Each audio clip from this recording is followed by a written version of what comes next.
Kalau omset sih per hari sih mungkin range-nya ya kalau weekdays bisa di atas empatan gitu lah. Kalau weekend mungkin bisa ya bisa 2 kali lipat kayak gitu. F&B yang bentuknya restoran ya mungkin salah satu bisnis yang paling susah ya. Kuat-kuat aja lah.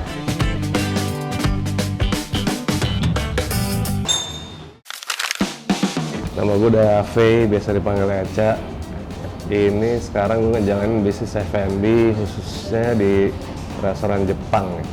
Jadi sebenarnya sih ini dulu tuh kayak pertama kali gue bikin usaha waktu setelah selesai kuliah. Dan habis itu sempat vakum, gue waktu itu aktif di dunia industri kreatif. Dan ini dimulai lagi tahun 2020. Jadi kita dan tim, jadi bukan gue sendiri, gue ngewakilin tim juga. Ini kita bikin restoran yang fokusnya di kuliner Jepang lagi. Dan ini sebenarnya juga brandnya itu berapa kali dibuat tahun 2011 dan vakum dari mulai tahun 2013 kita aktifin lagi di tahun 2020 gitu.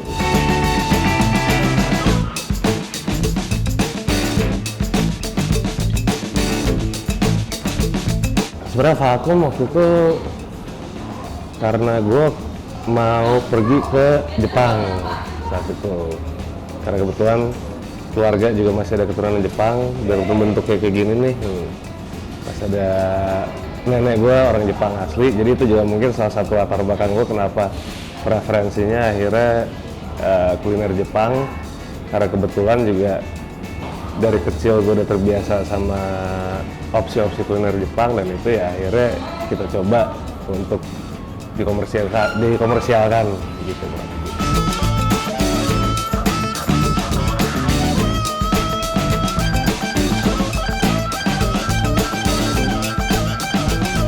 Gue harus sih kalau dulu awal alasannya karena catchy aja sih. Dulu kan mungkin kalau angkatan gue ya, nggak tahu kalau angkatan sekarang, dulu kan ada kartun namanya Ninja Hattori ya dulu tuh.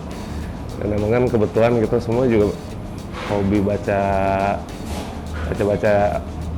manga-manga Jepang. Terus menurut kita namanya catchy ya, jadi waktu itu ya kita pilih aja. Sesimpel itu sih sebenarnya, mungkin filosofi macem-macemnya nggak banyak. Cuman kayaknya catchy dan gampang diingat orang.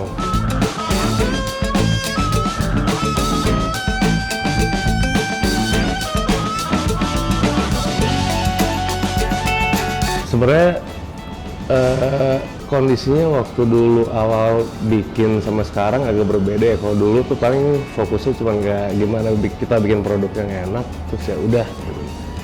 Tapi kalau sekarang sebenarnya karena ada pengalaman dulu waktu kuliah, sekarang mungkin concernnya gimana cara kita nge-marketingin produk kita, nge-marketing brandnya juga. Apalagi kan juga kondisinya waktu awal kita bikin tahun 2011 sama tahun 2020 kan agak jauh berbeda ya. Kompetisi sekarang jauh lebih ketat, opsi-opsi restoran juga jauh lebih banyak. Jadi ya mungkin sekarang inovasi mulai dari marketing, produk, dan lain-lain juga harus lebih konsisten. Jadi mungkin challenge-nya di situ kalau sekarang.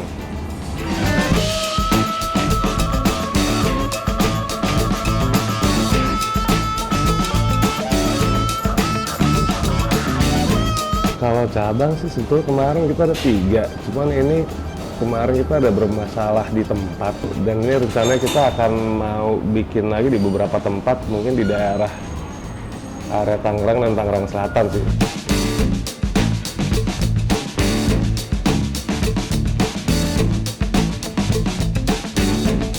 Sebenarnya Toko Garut tuh awalnya mulainya tuh bukan langsung restoran kayak gitu, tapi dulu kita startnya gerobak tahun 2019. Jadi kan waktu itu kan di Bintaro awareness orang terhadap makanan Jepang belum setinggi sekarang ya. Dan waktu itu kita pertama kali bikin tuh yakitori yang konsepnya konsep gerobak itu kayak konsep gerobak Jepang namanya yatai. Dan itu ternyata responnya cukup bagus karena mungkin orang-orang jujur nggak tahu apa yang kita jual, tapi dari kemasan gerobaknya ya, waktu kemasan outletnya, jadi orang tertarik dan akhirnya lama-lama secara produk juga mereka akhirnya cukup aware gitu. Dan itu juga ada tantangannya juga, soalnya waktu tahun 2009 pas kita mulai di gerobak itu, untuk ngasih tahu Yakitori itu apa, itu juga agak susah dibandingin sekarang ya. Setelah gerobak itu ya kita akhirnya coba ngembangin skalanya ke restoran kecil.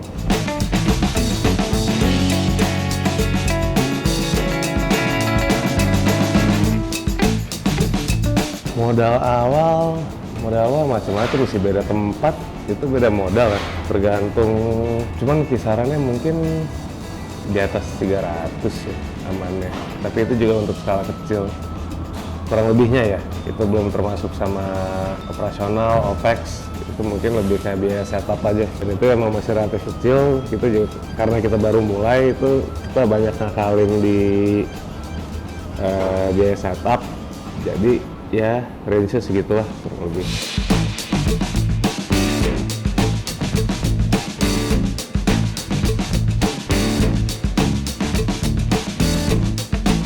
Sebenarnya kita di dasar itu kan, apalagi kalau misalnya kita bikin F&B yang bentuknya restoran ya, itu mungkin barrier to entry-nya kecil, tapi untuk maintain-nya tuh mungkin salah satu bisnis yang paling susah ya, soalnya kan banyak faktor yang harus kita jagain nih, mulai dari produk, servis, tempat, dan lain-lain tuh. Dan kalau tantangan, ditanya tantangan, pertama pasti operasional. Operasional itu tantangan banget, terus itu juga sama kedua ya marketing. Apalagi sekarang di tengah-tengah banyak kompetisi ya, inovasi itu kita harus konsisten ngembangin inovasi, kita harus benar-benar peka sama market maunya apa, dan ya itu ya harus terus kita kulik terus. Jadi tantangannya sih sekarang lebih ini, agak beda antara yang dulu dan yang sekarang. Kalau dulu mungkin waktu pertama kali mulai di tahun 2011 itu tantangannya kita lebih ke product awareness terhadap market, gimana caranya orang-orang tahu bahwa ada variasi makanan Jepang yang kayak kita jual sekarang. Mungkin model menunya kayak donburi atau yakitori, tapi kalau sekarang orang-orang udah banyak yang tahu, cuman ya gitu, inovasi dari kompetitor tuh kan juga ya kita berlomba-lomba sama kompetitor, jadi inovasi juga harus selalu digali.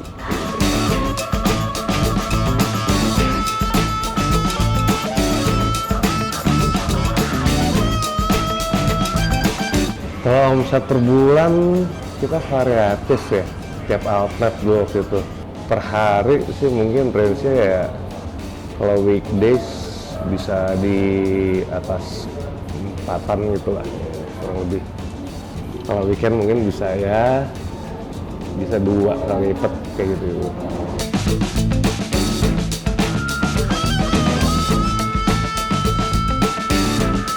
Oh, kalau dulu sih mungkin kalau zaman waktu WFH lagi ketat-ketatnya gitu ya, rasio antara dine-in dan ojek online dulu mungkin bisa 80-20%, kontribusi dari ojek online itu bisa 80%-an. Tapi sekarang sangat berbanding terbalik, mungkin sekarang kontribusi dari ojek online mungkin sekitar 20%, sisa dine-in malah kebanyakan. Dan ya biaya tadi sih, biaya ojek online sekarang lumayan tinggi banget ya. Jadi itu juga mungkin kan salah satu barrier orang untuk akhirnya memakai fasilitas ojek online untuk mesen makanan gitu.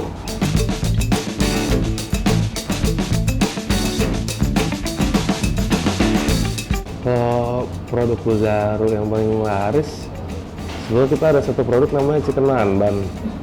Itu mungkin kalau yang secara produk itu yang paling fast moving, tapi awalnya kan kita konsepnya bukan restoran ramen kalau di Buzaru, tapi itu karena banyak request, kita coba ngasih menu sampingan ramen dan ternyata responnya cukup tinggi, jadi ya pelan-pelan kita akan banyakin varian ramennya juga.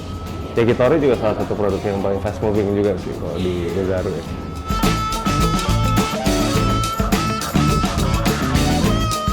Kalau misalkan harus kesini ya, kalau harus kesini sih sebetulnya mungkin ada beberapa produk yang saat ini juga, apalagi yang kita mau kembangin konsep baru yaitu ramen ya. Kalau saat ini kan ramen yang ada tuh biasanya kuahnya tuh kan kuah kaldu ayam sama kuah kaldu kaldu babi ya.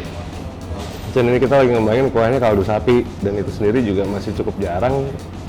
setahu gue di Indonesia juga mungkin belum ada yang bermain dan kita mau tapin di situ.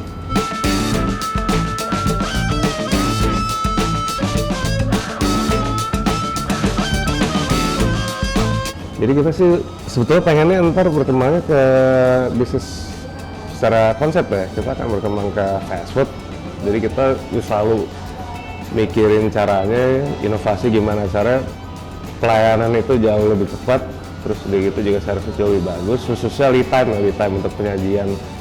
Soalnya kan gini, rasa tuh subjektif ya, tapi yang bisa kita ukur secara objektif kan kayak waktu penyajian, terus udah gitu juga kebersihan tempat, itu kan satu hal yang objektif ya. Kalau rasa kan mungkin ada orang yang suka restoran ini, ada yang enggak.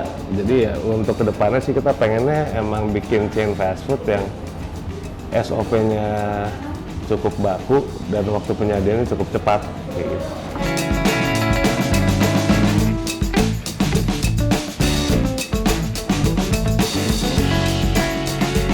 Kuat-kuat aja lah. Enggak, tapi serius, soalnya kan bisnis F&B itu yang itu juga karena barrier to entry-nya gampang ya. Apalagi sekarang orang mikir begitu dia ngerasa, oh gue bisa masak nih, kayaknya gue buka restoran masih laku deh. Dan itu kayak mungkin mispersepsi kebanyakan di orang-orang itu bahwa selama lo punya produk yang enak itu restorannya pasti laku gitu. Tapi kayak di tengah kondisi sekarang yang paling penting pertama tuh lu identifikasi dulu marketnya mau apa sih. Lu punya satu segmen market yang bener-bener akan lu cater, dan itu ntar lu akan fokus mulai dari aktivitas marketing, produk, service, ya lu fokusnya dulu ke market yang lu sasar itu. Intinya gimana caranya niche market lu ini bisa bener-bener loyal, dari situ aja dulu. Jadi mungkin fundamental aja yang harus dipikirin, dan itu kebanyakan suka dilewatin sama pebisnis awal-awal ya. Mereka kan lebih seru kayak, oh gimana caranya tempatnya lucu atau produknya menarik gitu. Tapi hal kayak yang sifatnya administratif, SOP, terus gitu kayak market research, itu biasanya hal-hal yang suka dilewatin dan kedepannya ntar akan berdampak pada saat perjalanan bisnis.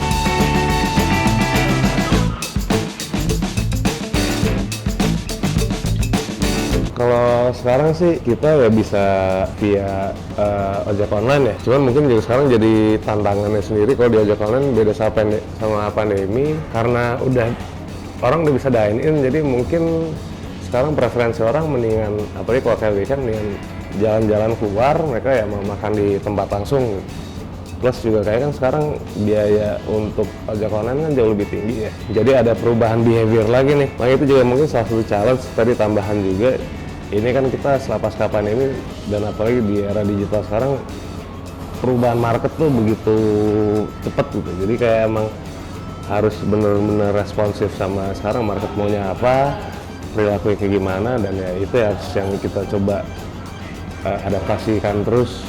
Apalagi di F&B ya, di bidang jasa hospitality juga. Kalau yang sekarang sih kan itu dia, kemarin tuh kita yang Bintaro karena saya belum bisa dipermain, jadi saat ini baru ada yang di BC doang nih, di Latan Sutopo. Itu dekat kompleks Allegria, pokoknya patokannya mungkin sekolah Santa Ursula ya. Itu daerah situ. Emang agak-agak ngumpet sih tempatnya. Kalau nama itu sih sama, Gozaru Resto ya. Sekarang kita cuman ada di GrabFood sama GoFood kalau sekarang. Thank you udah nonton video ini, jangan lupa subscribe ke Entrepreneur Indonesia dan sukses terus buat entrepreneur muda, dan ya terus belajar aja terus pokoknya.